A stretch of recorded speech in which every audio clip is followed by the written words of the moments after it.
Hello, my name is Reagan Overby. I'm a clinical psychology doctoral student who's particularly passionate about the treatment of a common mental health disorder, being depression.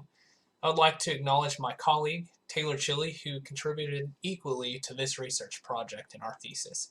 Across the world, approximately 322 million people, which comes out to be about 5% of the world's population, are suffering from depression. Depression is a common mental condition that can affect how you feel, think, and handle daily activities.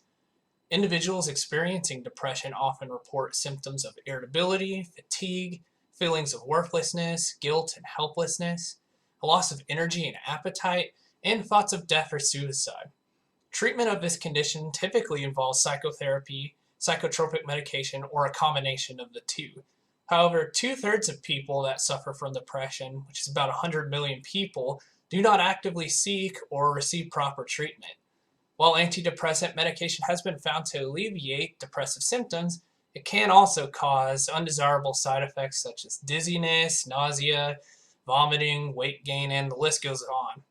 So therefore, the most common form of treatment for depression relies heavily on psychotherapies such as acceptance and commitment therapy, or ACT for short. ACT is a psychological talk therapy that uses self-acceptance and mindfulness skills to guide clients in creating a rich and meaningful life, while accepting the pain that inevitably comes from it. To find out just how effective ACT is at treating depression, we conducted a meta-analysis of 11 studies with approximately 1,700 participants that were receiving ACT treatment for their depression. On average, other therapy treatments have been found to be about 0.40 to 0.60 effective in reducing depression symptoms.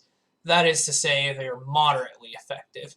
However, when we examined ACT specifically and its ability to treat depressive symptoms, we found a large effect size of 0.97. This means that we can say with a large degree of confidence that ACT is an extremely effective treatment for depression.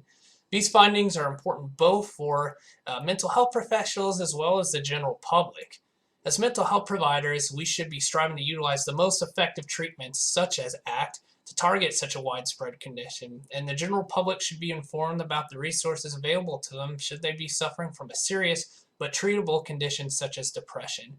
We appreciate your time and attention, and thank you for listening.